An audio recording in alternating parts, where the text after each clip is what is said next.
We're bringing you boots on the ground insight from the ranchers, conservationists, and partners who are helping to preserve the best of the Golden State for generations to come. Join the California Rangeland Trust for inspiring stories of resilience, innovation, and hope as we get tuned into the land. Hello and welcome to another episode of Tune Into the Land. I am your host, Michael Delbar, CEO of the California Rangeland Trust. Sacramento, the vibrant heart of California, is not only renowned as the home to our state capital, but it's the center of history and culture of our state. Thanks to its prime location amidst vast expanses of fertile farmland and ranches, the city has earned another important title, the farm-to-fork capital of the world. This distinction celebrates Sacramento's deep connection to the agricultural landscape that surrounds it, and the region's commitment to bridge the gap between farmer and consumer. Today, I'm lucky to be joined by two culinary pioneers who have played a pivotal role in making Sacramento a leader in the farm-to-fork movement. Patrick and Bobbin Mulvaney, the dynamic duo behind Mulvaneys B&L, an iconic restaurant nestled in the heart of downtown Sacramento. Known for their innovative and locally sourced cuisine, Patrick and Bobbin have dedicated their lives to building stronger connections between the people who grow our food and the people who enjoy it. In addition to running their restaurant, Patrick and Bobbin are deeply involved in community outreach, food education, and policy advocacy.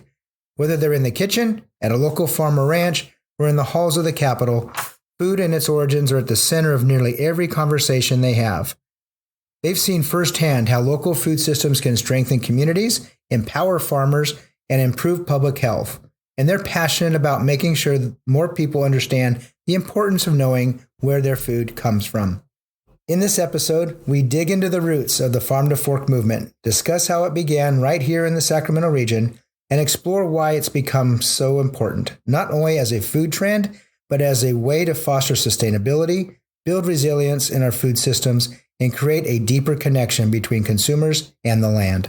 So we're here today at Mulvaneys B&L restaurant in Midtown Sacramento with Patrick and Bobbin Mulvaney. Why don't we start off, Patrick, tell us a little bit about yourself. Sure. Bobbin and I started the building and loan in 2006. But I came to California in the mid-90s for graduate school, which I hated. But I loved the 12-month growing season. I grew up in New York City, where the only wildlife is rats and seagulls. And so to be here in California, where you're surrounded by a 12-month growing season, you get to meet the farmers, the ranchers, you see the wildlife, you smell the good things and the bad things, right? As you're traveling around, it was just great. And when I dropped out of school, because I've been cooking for 40 years, I realized that there's no better sandbox for a chef to play. And so we decided that this was where our home was going to be. Bobbin was already here. So we opened the restaurant. When we opened the restaurant in 2006, it was really a celebration of that idea that we live in the richest agricultural region in the world. And our goal was to help share the stories of the farmers and help the people who lived here in Sacramento to know that what we have here is very special and something that we should all take pride in. And I think over the last 20 years or so, we've done a pretty good job of that. And I think that we're in a place now where Sacramento embraces itself. And with all due respect to everybody, my definition of Sacramento is Tahoe to the ocean and Redding to Bakersfield. So everyone's included. There we go. Bobbin, you grew up in the Central Valley. Yes, I did. I grew up in Lemoore. My family had a 24-hour restaurant on Highway 41. It actually closed in 89, which is, I think, the year Harris's Ranch opened. So prior to Harris's Ranch, it was the only stop between Fresno and Cattleman City. And so there my family raised 120 acres of cotton, feed corn being an alternative crop. And we ran this restaurant, event space, country western bar, liquor store, and gas station. So I left there and I worked in the restaurant part of it in the kitchen, and I worked on the ranch. And when I graduated in 76, I got in my little Mustang and I left that town in a cloud of dust saying, I'm never living in another farm town and I'm never working in another effing restaurant again in my life. And I headed for Sacramento because this was the big city. And I will tell you that what I realized was that, how do you eat? How do you eat? Like how do you eat? Well, you go by the restaurant, you go to the kitchen, stand on the end of the line. That's how only way I had known how to eat until I was 18 years old. So I figured it out. I have to work in a restaurant. So something I knew how to do. I got a job here with Joe Leineke, who had a high-end catering company, and she just really exposed me what real hospitality and a high-end hospitality looked like. And then with my country comfort hospitality, it prepared me really for, what my life was to grow into. And I just didn't know it. Just restaurateurs as a class, you can always tell if someone owns a restaurant if they say to you, I didn't know that people actually bought milk and toilet paper. Yeah. Because we're just so used to taking things home at night. So how did you two get together? Oh gosh, whose story is it going to be? Let it be mine this time. Okay. I had admired Patrick's work around town, going to different events. I was a catering manager at the time at the convention center.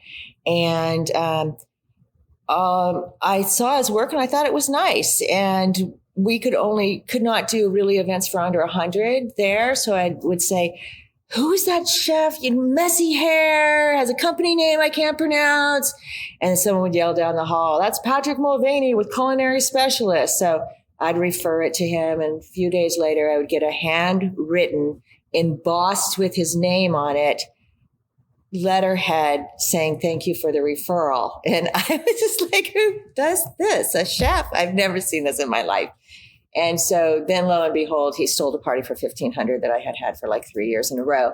So then it wasn't looking as cute as he was before, but I did go to talk to him when I had left the convention center. I went to work for an event company and I thought, well, he could rent stuff from me. But he literally threw my catalog on the floor and he said, what do you think about slow food? And he started talking about the soil and the farms around me. And we had left a career in catering because I felt like I was selling boxes and boatloads and train trailers full of food. I forgot where the food came from. And he reignited my interest that here's a smart chef. I literally went downstairs and called my girlfriend and said, oh my God, I just talked to Patrick Mulvaney. He's so smart. He's a smart chef. She said, oh my God, you are doomed. Because at that point, I had never dated a chef in my entire career. And I warned my daughter, like, do not date the chef. She actually did say that to our daughter up until the time she was about 28. As she'd leave, rather than goodbye, I love you, she'd say, don't date cooks. And after that day, then Bobbin started stalking me. Yeah, then I started seriously stalking him. Well, you two obviously have a passion for food and getting that food to the table, hence your support for the Farm to Fork movement here in town. Tell us why that is so important to you two. You spend a lot of time on the Farm to Fork movement. Your leadership has been incredible in this valley. Why is that so important to you two? It's, for me, I'd say, it's that piece, right, that I'm from New York City, where we had no recognition of what a farm is or where our food came from other than a book. Maybe in the history of not coming from California, there was even less exposure to that. And being here, I got to see that the chefs were the people who were the messengers to be able to talk about the farmers. And obviously being in the land of New California cuisine, which really is nothing more than taking what the land gives you and emphasizing the ingredients. First chef that I worked for when I came back from Europe, Leslie Revson, said, what my food says it is, it tastes of. And so it's always in my mind, right? What's on your plate, and wanting to know what that story is and where it comes from is super important. So in 2011 or 12, Josh Nelson at Ella had started playing around with this idea of we are a cow town, right? Remember the Kings were ringing the bells when Los Angeles was playing. And then Josh said, well, we're a farm town. We are a farm town, and we should be the farm to fork capital. And Mayor Johnson called and said, Patty, what do you think? And I said, not much, and hung up. And the next day I called him back though and said, hey, Kevin, this is who we are. And again, my expansive vision of Sacramento, we rise or fall together on this. We are agriculture. That we don't embrace it as well as we should is a shame, and something that I think this kind of program would change. So Kevin pushed forward, invited every politician in the 26 county area to come for a press conference that nobody showed up to. A bunch of chefs did. And next day, there's a supervisor from Yolo County. So now that Mike McGowan is retired, I can use his name, although I won't mention it. And he was sitting here and he said, Supervisor, Mr. Supervisor, what do you think about Farm to Fork, right? The big reveal yesterday. And he said, Mulvaney, that's just you trying to steal the thunder from us in the farmland, and we're the ones who grow everything. And I held a menu in front of me and I said, so you can say that politicians in Sacramento don't talk, but I would suggest that you are using that as an excuse to hide behind that, to not have to behave regionally. And I think that's a shame. Mulvaney, you dirty so-and-so. He throws his napkin down on the table, leaves. He had just finished his salad. Asked the other people, is that okay? They were like, yeah, that's fine. So he calls the next day. Mulvaney, yes, Mr. McGowan, I'm pissed. Yeah, I noticed. And he said, last night I was mad at you. And when I woke up this morning, I realized you were right. And I'm mad at myself because we are, as a region, agriculture, and we rise and fall together. And as far as I can help, you have my assurance that Yolo County will be there to help support this Farm to Fork movement. That's so cool. And I see the Farm to Fork movement. Education and ag has always been important to me. And this has been a way to reach everyone. And what I really felt about that first year is that we were talking about it to everyone. Very quickly, it was talked about by everyone. I couldn't get my nails done without somebody talking about Farm to Fork. The grocery clerks talking about Farm to Fork. They're featuring local farms. We are, as a community, used really car salesmen have farm to fork sales. Right? Used cars. It's and then we had to have the flack where people say, "Oh, Visit SAC, they just are using it as a marketing campaign." And for a couple of years, even until last year at the city meeting, we still heard this guy say that. But then he realized that, oh, yeah, it was a marketing thing and it worked for the right purpose, right? It took a while for me I didn't know how to answer it when they'd say, oh, that's just marketing. And now I say, yes, it is marketing, and it's brilliant and it's authentic and it's who we are. And without that, would there be 40 acres of urban ag in West Sacramento? Would there be a center for land-based learning with their new place in Woodland? Would Ag Start and venture capitalists be coming in? Would Food Literacy Center have their place down in Oak Park, right? Teaching kids how to eat vegetables? Would the California Rangeland Trust be here talking to me? Would we be gathering as many people in Mulvaneys to talk about the future of California as seen through the lens of food without Farm to Fork? And while I think that some of those conversations would be taking place, I think that Farm to Fork certainly helped accelerate that movement. Bobbin, you and I have talked in the past about Cowtown, yes, and how that could be construed negatively, but I know you and I, at least in our conversation, think that's great. Yeah, we embrace it. Yes. You can drive not even an hour out of Sacramento in any direction, and you've got tomatoes, almonds, grapes, livestock, our favorite. Way less than that. I'm going to say that you're 25 minutes and you are literally be standing in a field. Yes. It's right outside town. So it is kind of a special place to have that. It's the state capital, but it is so agricultural, just so close. And that makes this area really special.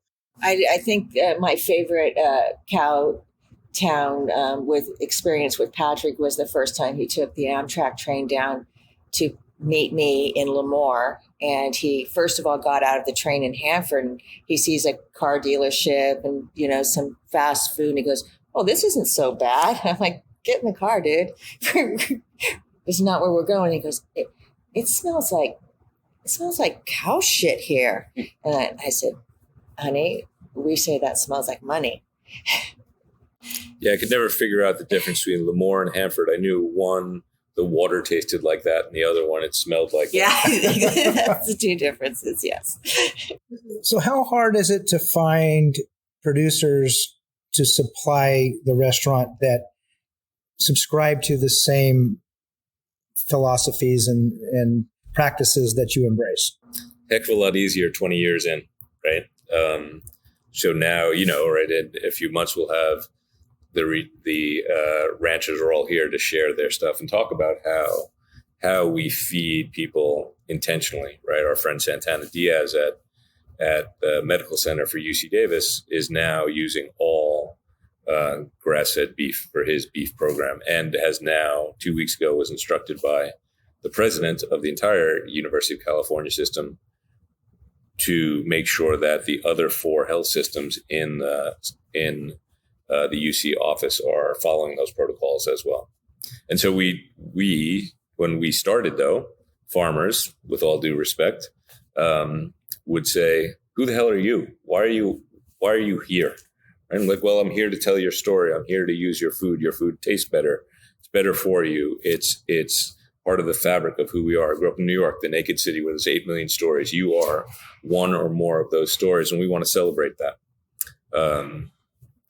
And so it takes a little while to break down those silos, but really the very beginning and how we figured it out was there's a gentleman, Jim Mills, who had been the chef at Paragary's. When he retired, Jim Boyce owns a company called Produce Express. And he said, "Mills, you have complained for the last 20 years that my vegetables are not up to snuff. We have a key to a truck and you have a new job. Your job is to go out and find food." And Mills, for 15 years, just drove around and would say, "Mulvaney, I'm in this thing. I got 2 cases of peaches you have to process today. They're going to have 20 a week for the next 3 weeks." Boom. And then we started going. And then we started to think about here's how it really worked at the end. He went to Suzanne Ashworth over in Peabody Ranch, and he said, "Oh, you can grow arugula, you can grow buzz buttons, you can grow sorrel, things that nobody really wants or knows how to use.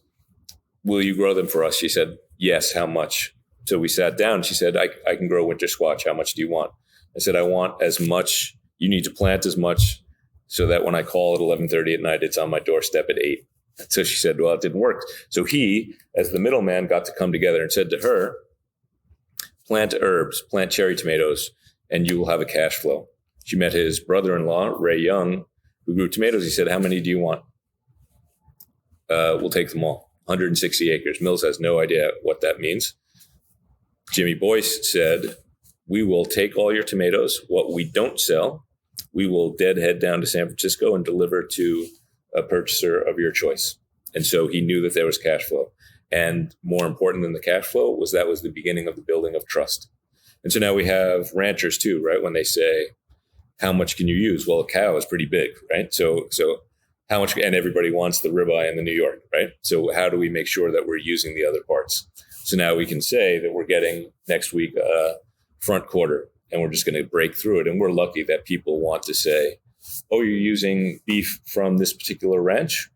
Good. What is it?" We want to try it anyway, because we've over the years built up a reputation for our relationships with farmers means that people trust our relationship as well, and then want to eat whatever we give them. And part of that also is we're one of the few restaurants that breaks meat down, not on a regular basis, but very often you'll see whole animals in here to be broken down, which is, I hate to say, almost a lost art. I mean, you got to send your chefs to a workshop now for them to learn how to do it, but or not us. Not us. So that, I think, is an awesome opportunity to teach these young chefs about not cherry picking, because that's what happened to your industry from our industry, is that everyone was cherry picking and leaving you with, now what do I do with the other 1,100 pounds or whatever it is, right? So that education part is really important. So your consumers are obviously reacting positively. Do you see them requesting more products that Expecting / demanding. Yes, we know. Where does this food come from? We want you to, who are the farmers that are growing? And obviously it's a great gift to be here in the middle and be able to say, "Oh, there you go. There's the cattle ranch over there," right? "Oh, do you want to say that? Meet this person." And it's easy for us because while the things that we purchase, because they are more carefully raised, can be a little more expensive, we have that because we have the trust of the consumer. Then they just say, this is what Bobbin and Patrick have picked out, and this is what we're going to do. Then our hope is that we're the leaders, that we figure out how to build that market up so that people like Santana doing 42,000 meals a week can say, yes, I know where this beef came from, and it's from California, and we are supporting our local economy. So, Mike, a few years ago, I had the opportunity, because Patrick could not speak in front of a couple hundred business people, and so I had to step in for him. And I took my ag, had my ag hat on, and we had just gotten a food critic had just complained about spending $26 on a breast of chicken dinner with us, and it had been eating on me for a couple of weeks. So I actually took the opportunity and got off of the stage and said, so say a chicken rancher.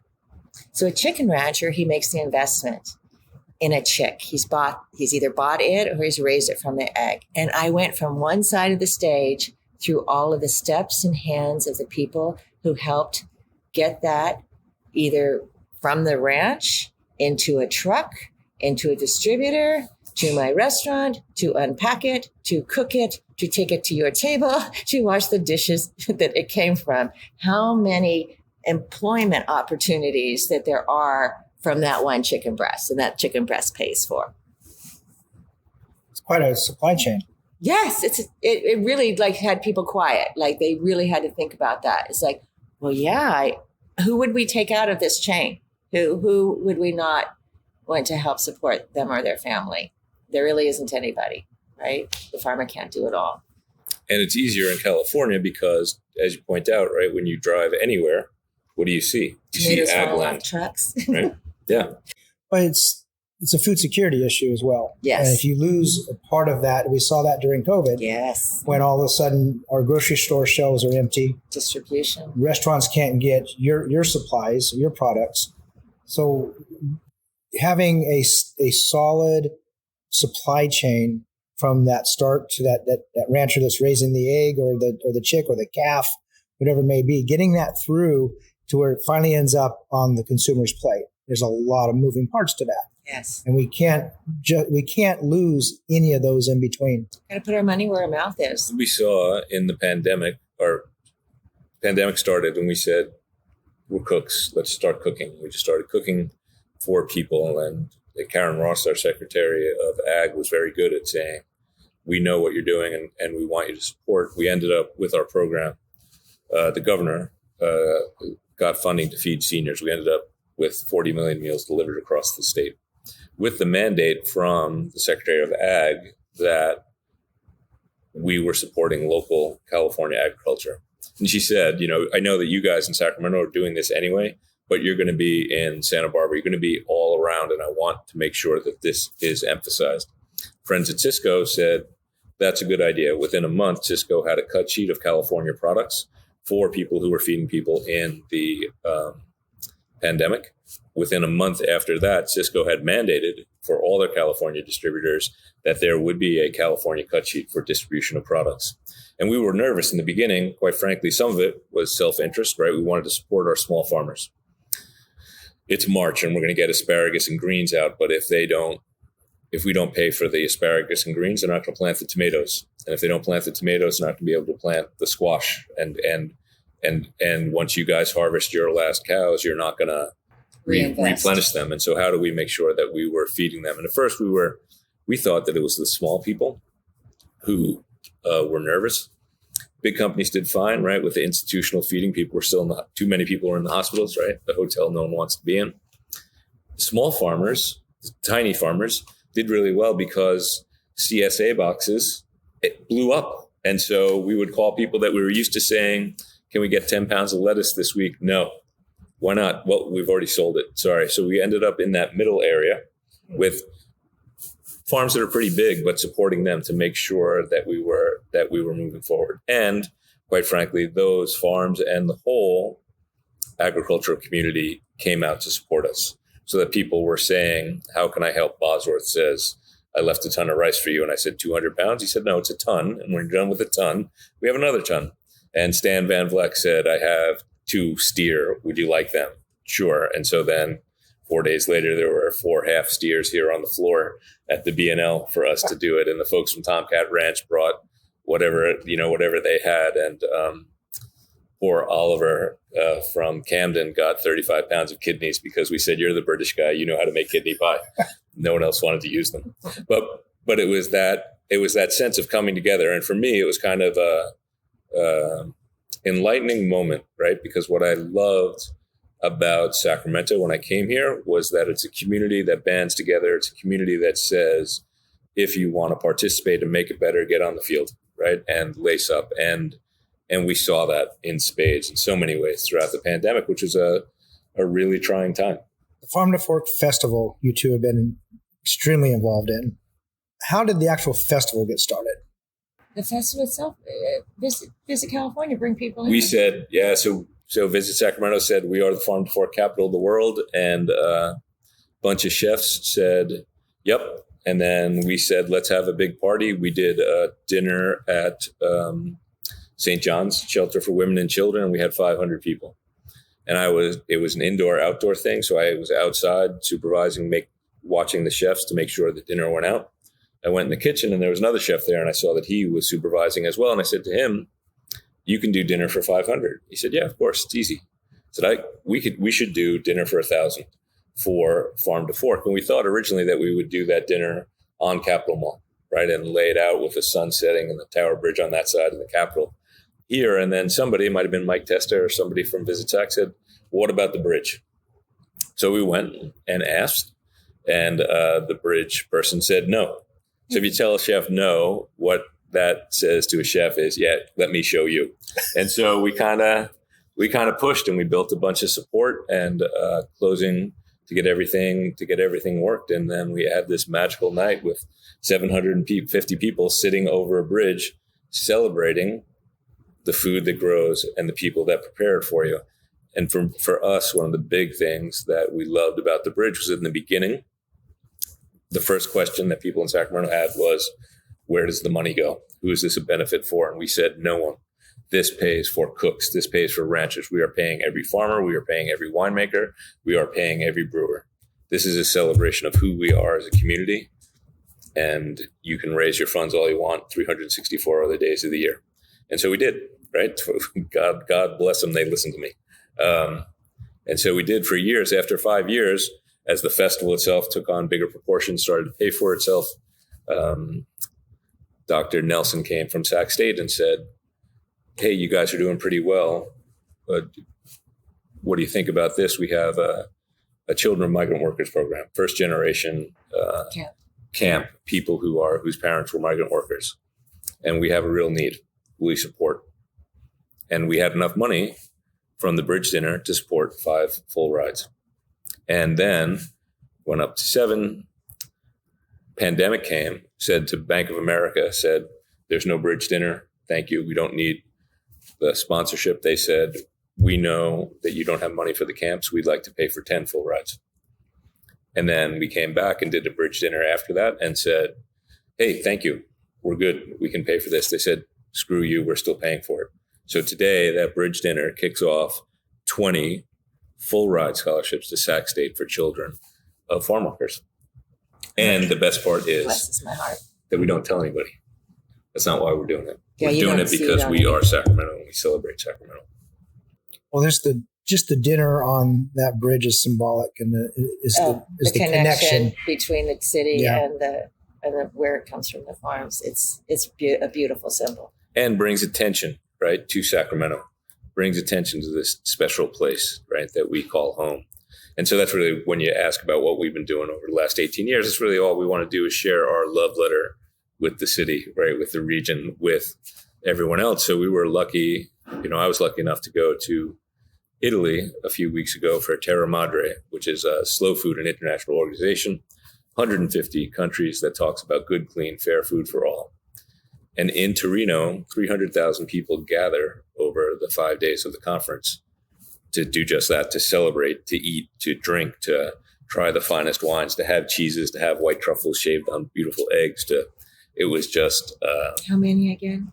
Over 300,000. Over 300. And so as Sacramento's profile has risen, over the last few years, the people, international slow food people, began a conversation to say, what's going on in Sacramento and how can we be involved? And so we started that conversation, now signed a memorandum of understanding that, so Turin, the slow food conference, happens in even years. And for the next decade, at least, in odd numbered years, we will have Slow Food Terra Madres Americas here in Sacramento. Be able to celebrate not only the foods of the world. That's huge. Yes. But the foods of the Americas, right? So we expect 100,000 people coming down to a festival next year in September for everybody to come and celebrate what is Sacramento. And now, having just come back 2 weeks ago, what we all said was, we have not been drinking from a fire hose. We have been drinking from multiple fire hoses, and we are very wet. And we need to figure out, let's take some time, take a couple of weeks and sit down and say, what are we going to do? With the idea of, we saw how the Italians did it, and they do a great job. But our goal now is, as we welcome people from around the world, to show them a festival that is specifically Sacramento, California, and the Americas. That's incredible. That's the Farm to Fork Festival on steroids. Yep. It's going to be amazing. So it's the replacement. So did you want to talk about? It becomes the last year. You're right. So it's the expansion, right? And in some ways it. So not only is it Farm to Fork on steroids, it's also Farm to Fork that is the best of ourselves, right? It's the Farm to Fork that celebrates the ranchers who have been on land for 160 years. It's the Farm to Fork that celebrates the farmers who are making land better for their grandchildren. It celebrates the chefs. It celebrates the people making the cheeses and the wines and the beers. It's the thing that celebrates everything that we do best. And I think sometimes, again, as a city boy, people think of farmers. What people don't think about farmers and ranchers is that the goal for you all is sustainability. I got this gift, which I didn't deserve, from my grandparents. And how do I leave the land? How do I work the land in a way that leaves it in a place that I will be able to leave this gift for my grandchildren? And so for us, right, for me, the City Mouse, to be able to welcome 100,000 plus people to our region to say, this is what we do and this is who we are. So celebration is one part of all this. Education, ag education is huge. And I know, Bobbin, you're very active in ag education issues and ag in the classroom. Yes. Could you tell us a little bit more about what drives that passion? Well, the passion has been in me a long time. I was raised in ag education between 4-H and, raising lambs and showing in 4-H and then moving on into FFA. And in FFA, I got a beautiful award and a beautiful acknowledgement from my high school a few years ago. And I really, when we got to the dinner, because of the other people getting awards, I looked at Patrick, I said, maybe I'm here for sports, right? I thought I was here for ag, but I think maybe it was for sports. But my ag teacher said that what was really left such a legacy that he really didn't think that I embraced was that our board of our FFA group, my junior year in high school, I thought that the kids in the town did not know enough about where the food came from and the animals. So we got the board together and, Denise brought her horse over in the horse trailer and I threw a lamb in the back of my Mustang and we put a bunch of piglets in a cart and, walked the mama piglet and the mama cow down 2.5 blocks to the elementary school for second graders and had farm day. Did again the next year. Great. We had 3, second and third graders.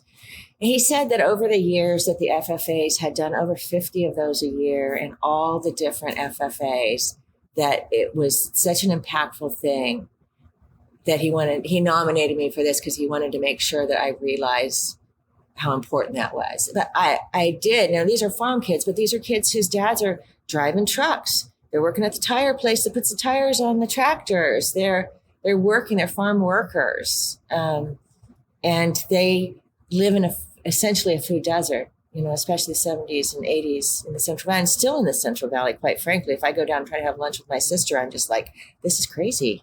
This is hard. This is hard to eat well here. It really is, without cooking for yourself. So I've always had a passion for it. I do not know how I met Judy Culberson years and years and years ago, but somehow we realized we were both ag girls, and we just fell in love with each other. And whenever she called, like, I don't want to ask, but could you donate? And whatever you guys want, please, I'm here. I'm here for you. So finally, they never had anyone but ranchers and farmers on their board. And Judy had the foresight that she knew she needed a restaurateur. She got a grocer from Rayleigh's, and a couple of other people that were, the insurance person made sense, but to have these next line of food folk in this conversation. And so I don't know, I feel like I've been on that board for a few years now, and we've made one thing that is really important to me, and I can't believe it took 5 years for Judy and now Becca Whitman as the new director, to make happen. It just launched.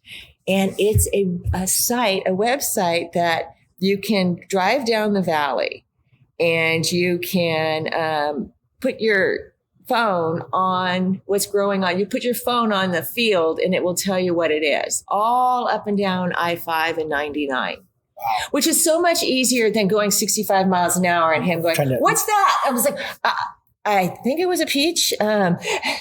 Not really sure. It's easy for me. I have Bobbin, but the rest of the world needs the app on the phone. So that to me, I'm so proud that they got that out right now. But and the Farm Bureau for Ag in the Classroom, right, reaches more than a million students every year. 74 cents a kid is what we pay for it, and the teachers get this curriculum for free, and all sorts of different curriculum besides like the newsletter that comes out every year. It's a multiple page newspaper, right? This year is about jobs, mechanics. It's all about career pathways in agriculture. And it goes from K to 12, but essentially this newspaper is really more for maybe third graders, through, maybe even junior high, that would really, things that would affect them. And there's puzzles, and the whole newspaper has got some really cool ag related things. And then they have like Taste and Teach that Slater Brothers down south and Rayleigh's here sponsor, where a teacher might get $50 or $100 credit card for that store. And every month they get a new kiwis are topic. So she can buy 26 kiwis, and she can taste and teach on kiwis. Next month, we're going to do Brussels sprouts or whatever it is. I know you made that face, but if you saute them down, a little brown butter, and cook them in bacon, throw the Brussels sprouts out, and they eat the bacon. They're delightful. But that gives kids, the actual, which I love that. It's so rich. Right now, actually, we're putting a call out for, which is this really cool book called Imagine This program. And it gets all these kids from 3rd to 6th grade to send in stories about agriculture. It could be about being an avocado. It could be about being a pine tree that's going for forestry, right? It could be any story. Peaches, migrant farm family, and their story about peaches. And then that kid writes the story, and then a high schooler does the illustrations for it. They're beautiful. Then during Farm Day at the Capitol, they get to read with Miss Karen Ross, our Department of Agriculture. She comes and helps give the awards for it. Their families come down to the Capitol. It's a big deal. They're from all over California. And I just think all the different ways, and especially using creativity into education, is so important that it's really will land with people. And so for us, we've always thought about, right, how do we build community, and how does it get better? And sometimes Bob and I will talk about it. And how do we turn others into us? Yes. And so you have kids now who are talking about food that they never would have thought of, and then they are us. And really, if we go back, it was meeting farmers and ranchers who didn't want to talk to the hippie kid with with Chuck Taylor's on, right? What are you doing on my ranch? Get off, right? But we said, no, you're important. We're going to bring you in, and we're going to make others us. You know, when Karen Ross's predecessor, A.G. Carl Moore, retired, and there was something about, you're a city mouse, you're left, you're right, blue, red, whatever. And as AG got up to say thank you and good night to everybody, he said, yes, there is red and blue, but in this room we are green. We are California agriculture, with the goal of taking the land we received from our parents and leaving it better for our children. Yes. And I just thought, one, beautiful sentiment. Two, something that farmers and ranchers have been doing since time immemorial. And three, pretty darn good way to run a railroad. So maybe the rest of the world should pay more attention to the people who are out here in agriculture. You mentioned the land, and obviously that's a key part of getting that product to those consumers' plates on the grocery store shelves. California is on track to lose an additional 800,000 acres of ranch and farmland by 2040. How do you see that impacting what you're doing, whether it's the ag education, it's the restaurant touring? What's that mean to you when you see such a huge number on the chopping block, so to speak? It means to me that those 80 to 100 future farmers in here that we have during their legislative days, that are the top of all the FFA students, they're the boards for the students, they're coming down to learn more about legislation. They are our future. We need to be educating them right now about that specific issue, because they're going to be the lawyers and the lobbyists, and they're not all going to be ranchers, right? They're not all going to be farmers. I don't want them all to be. I do want them to be in agriculture and to know that there are a lot of ways to make a difference. And if you are passionate about something, I can see this graduating class right now being a change maker of that. And I know, politics is politics, it's politics, it's politics, and California, but I kind of like the protections that are these protections that we need this space to be protected. And we need people to represent us that understand why we need to protect this rangeland. And the big fear for me is that we spend a lot of time outside. We spend our time in the restaurant feeding people well. And we spend much of our time with our work outside the restaurant wondering how to make sure that everyone is well fed. And when you hear a number like 800,000 acres of ag land, what you think about a loss of 800,000 acres makes it harder for everybody to eat well. And here in the richest agricultural region in the world, why should anyone go to bed hungry and not well fed? So I guess I look at that as a call to action. And like Bobbin said, who's the next generation, right? As I'm happy to say that I'm older than I thought I would be, and that we're moving forward. And I'm really encouraged by the next generation of leaders who are coming up, and things that they're paying attention to, and the things that they're saying about, no, we need open land. Open land is important, and it is our heritage. This is what we should do. And how do we prevent that last harvest, right? Where you're going to turn your ranch into a bunch of apartments and condominiums, right? Because you lose the land. For me, you lose the food, right? And you lose your history, right? And so it's all tied up together. So California has a lot to be proud of. Sacramento has a lot to be proud of, and the things that we've done that have affected the world in many ways.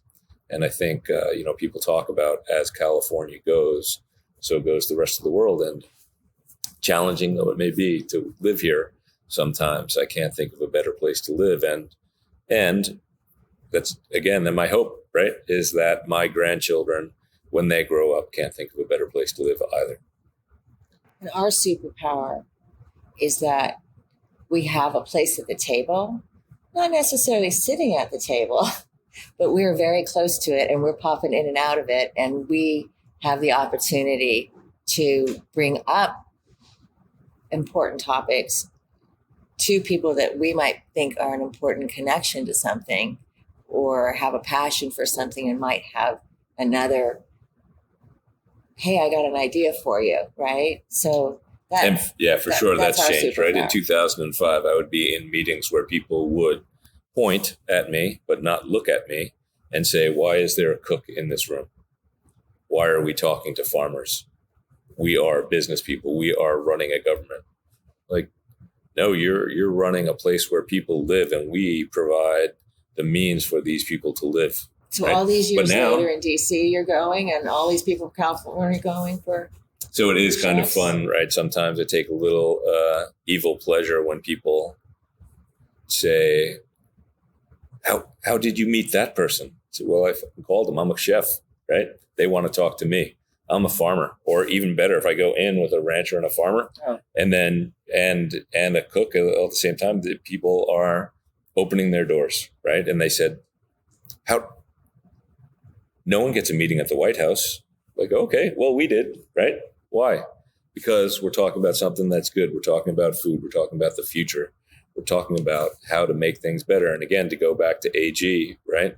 We're not left. We're green, right? Not left or right. We are all about what we're doing to make a better future. It's that bridge. It's the bridge, baby. That's what it comes back down to. Full circle. The whole bridge thing. Our hope was in that first year. So a couple of them popped off, but Patrick and I were really being instigators to get everybody to a bridge dinner. Rainbow Bridge in Folsom. You can fit 500 people on that thing. Our favorite event that popped out of that is Dinner on Main in Woodland. Now, yes, these are my people, so I dig it. But that we kept being invited as a guest for a few years, and it was so lovely. But then we're like, no, thank you for inviting us. Please invite your other friends. But we want to buy a table. We want to invest. We want you to know that we think that this is so important that we want our place. We want our place along this table. So we love the bridge dinner, the Tower Bridge dinner, because it's a celebration of community. It brings everyone together. It is a ticket that people die for, and you get to meet influential people. And quite frankly, at 8:00 when the sun goes down, sitting over the bridge, they're sitting over the river. There's no place more magical. But for us, in many ways, going to Woodland and seeing the tractors and seeing the people that have dirt on their boots that didn't, like me, just pull them out of the closet, right? Mm-hmm. That really are working, and saying that this work is important. And for me to see the seed companies with the universities, with the ranchers, with the farm workers, with the auto mechanics, with the people selling things, to see that whole community come together is just really an inspiring night. And to be just a fly on the wall and watch it happen is pretty cool. Well, it's the success that you two have had working on these issues in this valley. And I'm using that same definition, Patrick, that you have of the entire valley, the Superior Valley of Sacramento. It really shows that success shows. And, we recognize that the work that you all are doing is important. The work that the ranchers are doing and the farmers are doing, it's all important. And as we talk about, if we don't protect that supply chain from one end to the other, that chick to the restaurant table. If we don't have the land to do it on, there's no start to it. It all starts on the soil. And we need the soil. We need the stewards of that land to make this a success. And we are extremely passionate about what we do to protect that soil and that land so it is there for that next generation to produce. But we're also very appreciative of everything that you two do for not just the farm to fork movement, but for agriculture altogether. We're proud to be part of the family. Well, we're glad you are. Thank you both for spending some time today in this beautiful restaurant. It's a great place to eat. We love coming in here. We usually come in and we get a good visit as well. So we look forward to doing that. Well, thanks for joining us. We really appreciate it. And we count ourselves blessed every day that we get to use, show off, and brag on the fruits of the valley. Thank you. We hope that you enjoyed hearing from our friends Patrick and Bobbin Mulvaney. If you're in downtown Sacramento, be sure to visit Mulvaneys B&L on 19th Street and tell them the Rangeland Trust sent you. This closes the gate on another episode of Tune Into the Land. If you like what you're hearing, be sure to leave us a review. We want to hear from you. Make sure you hit that follow button so you can be notified when the next episode is released. Thanks for listening.